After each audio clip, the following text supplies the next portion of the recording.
आपने कभी किसी औरत को नहीं देखा है क्या? उसने तुरंत अपनी नजरें नीचे झुका ली और जूस के ग्लास रेडी करके हमें दे दिए। उससे पैसे देकर हम फिर से कामी बैठकर घर जाने लगे। मैंने रूही की ओर देखा तो वो गाड़ी के बाहर देखने में मैगन थी। पारमी अंदर से बहुत कश थी कि कैसे रूही ने मुझे आज अस भाई साहब की गंदी नज़र से बचाया था। घर पहुंचने के बाद मैंने अपनी सारी यूटर दी। रूही भी अपने कपड़े बादल कर मैं कमरे में पहुंच गई। ब्लाउज यूटर कर मैंने पेटीकोट भी यूटर दिया। अपनी अलमारी से मैंने वो केमिकल की बोतल निकाली जिससे मैं अपने सिलिकॉन ब्रेस्ट और सिलिकॉन पैड्स निकल सकूं। उस बोतल को देखकर रूही मुझे पूछने लगी कि यह क्या है। मैंने उसी कहा कि इसमें केमिकल है और इससे मैं अपने चिपकाए ये ब्रीड्स और बाकी चीजें निकाला रहा हूँ। वो डॉक्टर मेरे पास आए और मेरे हाथ से वो बोतल ले ली। मैंने उससे पूछा कि रूही ये आप क्या कर रही है? मुझे वो बोतल वापस दे दो। उसके बिना मैं ये ब्रेस्ट और बट पैड नहीं निकल सकता। और बिना उन्हें निकले आपके पापा शर्ट पंत कैसे पहन सकते हैं? रूही मुस्कुराते मुझे देखने लगी। आपको फिर से शर्ट पंत पहनने की क्या जरूरत पापा? मतलब पापा आपको वो सब चीजें निकलने की जरूरत नहीं है। आप मुझे सारी ब्लाउज में हाई अकी लिखते हैं। आपको आप सारी हाई पहनी पड़ेगी। वेज भी आप घर से काम करते हैं। और हम यहाँ कोई जेडर पहचानता भी नहीं है। सो आपको इसी तरह रहना होगा, आपको मेरी कसम। बेटी ने मुझे आप अपनी कसम दी थी। और सैक कहूँ तुम्हें अंदर से कश होने के साथ साथ थोड़ा चिंतित भी था क्योंकि एक दो दिन साड़ी पहनना एक बात है, लेकिन रोज रोज कैसे?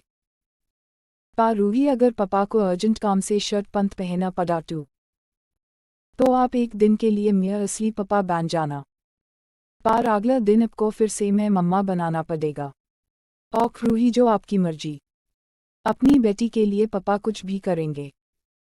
ये कहकर मैंने अलमारी से एक कॉटन साड़ी निकलकर पहन ली और मैं अपने रोज के कामों में लग गई। अब हम दोनों खुशी से रहते हैं। कभी कभार हाई 2 महीने में एक बार मुझे सारी ब्लाउज उठाकर शर्ट पंत पहनना पड़ता है। पर मुझे अब शर्ट पंत में बिल्कुल भी दिलचस्पी नहीं है। ऐसा लगता है कब ये रुखे शर्ट पंत उठाकर अपने असली रूप में आ जाओ। हमारी अलमारी पूरी अब औरतों वाले कपड़ों में भर गई है। सिर्फ 2 जोड़ी शर्ट पंत की है। बीवी की हर साड़ी के साथ मैचिंग ब्लाउज सिलवे है, वो भी अलग अलग स्टाइल के। बेस यही मेरी कहानी। हर रोज सुबह उठो, बेटी को तैयार करके स्कूल भेजो। हर दिन नई साड़ी पहनो। बाजार से सामान लेकर आओ। रूही को घुमाने लेके जाओ। और मैं इसी में बहुत खुश हूँ। 1 साल बाद हर रोज की तरह मैं आज भी जल्दी उठकर घर का काम करने लगा। आज कुछ खास दिन था। रूही का आज 12th बर्थडे था। इसलिए मैं जल्दी जल्दी हाथ चलाकर रूही को सरप्राइज देने के लिए तैयारी कर रहा था। पर साड़ी का पल्लू बार बार काम करते वक्त बीच में आ रहा था, इसलिए मैंने उससे कमर के पीछे से एज लाकर वेस्ट में धंसा दिया। वेस्ट टू खुला पल्लू मुझे बहुत पसंद है, पर कम करते वक्त कहाँ टाइम मिलता है खुल पल्लू को एंजॉय करने का। रूही को केक बहुत पसंद है, इसलिए मैं आज उसका मनपसंद क्रीम केक बना रहा हूँ। 2 घंटे बीत थे। मेरा केक बन चुका था। मैंने उससे फ्रीज करने के लिए फ्रीजर में रखा और अपने हाथ धोए। हाथ धोकर मैंने अपना पल्लू कमर से निकल दिया और नहाने चला गया। मैंने जल्दी जल्दी अपने से कपड़े उठाकर धोने के लिए डाल दिए और नहाने लगा। नहाते वक्त मैंने ठीक तरह से मेरे सिलिकॉन बूब्स और पैड्स धोए। नकर मैंने टॉवल से पूरा शरीर पोंछा। अलमारी खोलकर मैंने वाइट ब्रा और पेंटी पहन ली। आज रूही के बर्थडे के लिए मैंने ब्लू कलर की डिज़ाइनर साड़ी चूज की। साड़ी से मैच काटा लंबे हाथ वाला ब्लाउज पहनकर मैंने पेटीकोट भी पहन लिया। साड़ी को सब जगह पिन लगाकर मैंने अपना मेकअप करना चालू कर दिया। रूही को मेरे खुले बाल बेहद पसंद है, इसलिए मैंने अपने बालों को खुला हाई रहने दिया। कान में ईयररिंग्स डालकर मैंने हटोमी चूड़ियाँ पहन ली। मैं आपको बताना चाहता हूँ कि इस 1 साल में मैंने अपने खुद के बाल बढ़े हैं और मैं अब विग का इस्तेमाल नहीं करता। पूरा टायर होने के बाद माई रूही के कमरे में गया। रूही अभी भी सो रही थी। मैंने प्यार से रूही के चेहरे पर अपने बालों से सालिया। मियाँ बालों की खुशबू सुनकर रूही मुस्कुराते उठ गई और मुझे प्यारा सा हव किया। मैंने उससे उसके 12th बर्थडे पर विश कर दिया और उससे जल्दी टायर होने के लिए कहा। उसने मुझे मियाँ गाल अप्रैल किस किया और वो नहाने चली गई। इस बीच मैंने सुबह का ब्रेकफास्ट तय किया। नकरीन के बाद रूही और मैंने अपना ब्रेकफास्ट कर लिया और शाम के बर्थडे सेलिब्रेशन की तैयारी करने लगे। आज रूही के बर्थडे पार्टी के लिए मैंने रूही के फ्रेंड्स और उनकी माँ को इनवाइट किया था। 21 साल में मैं रूही के फ्रेंड्स की माँ से बहुत बार मिला हूँ। वे सब मुझे रूही की मासी के रूप में ज़्यादा पैचेंट है। पापा के रूप में अंस्तु बार हाई मिला हूँ।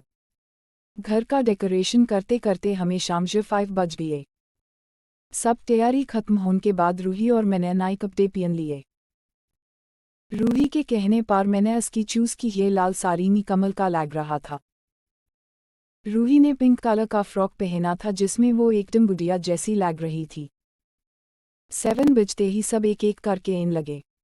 सब रूही के लिए गिफ्ट लेकर आई थी। सबसे गिफ्ट पकड़ रूही बेहद कश थी। रूही की सब फ्रेंड्स इन के बाद रूही ने मैंने सुबह बनाया हुआ केक कट किया।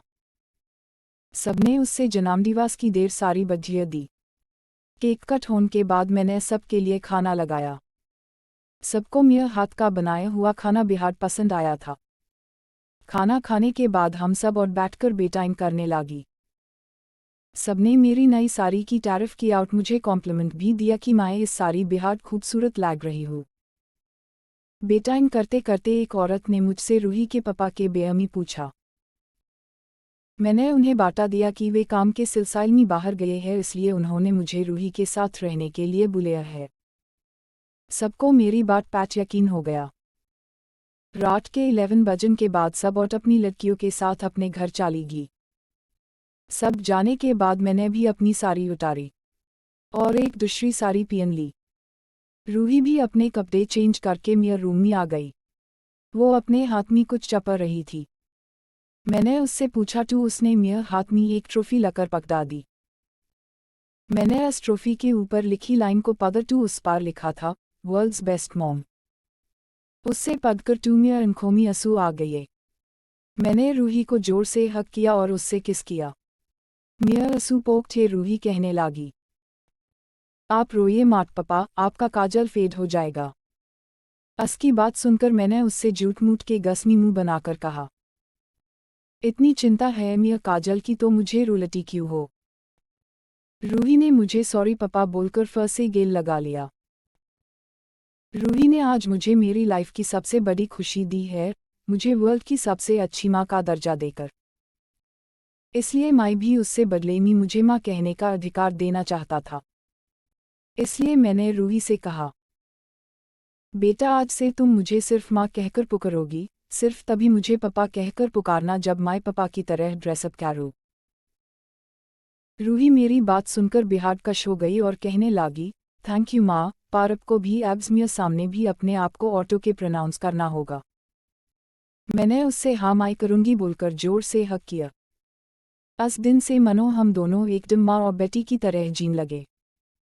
रूही भी मुझे पूरी तरह अब अपनी माँ हाई मान लगी। वो मुझसे सब बातें शेयर करने जो लड़कियाँ अपनी माँ से शेयर करती है। मैं भी उससे एकदम असली औरत की तरह घुल मिल गई। हम दोनों एक साथ शॉपिंग करने जाने लगे। हम दोनों अपने लिए एकदम बढ़िया कपड़े लिए थे। ज़्यादातर रूही मुझे मेरे कपड़े सेलेक्ट करने में मदद करती थी। वो जानबूझकर ऐसी सरिया चूज काटी थी जो मेरे शरीर पर एकदम चिपक कर रहा है, जिससे मेरे कर्व साफ दिखाई दे। ब्लाउज सेलेक्ट टाइम भी वह खुद मेरे लिए ब्लाउज पैटर्न सेलेक्ट काटी थी। मेरा माना करने के बावजूद भी वो मेरे लिए बैकलेस और क्लीवेज दिखाने वाले ब्लाउज सिल्म के लिए केटी थी। दी एंड।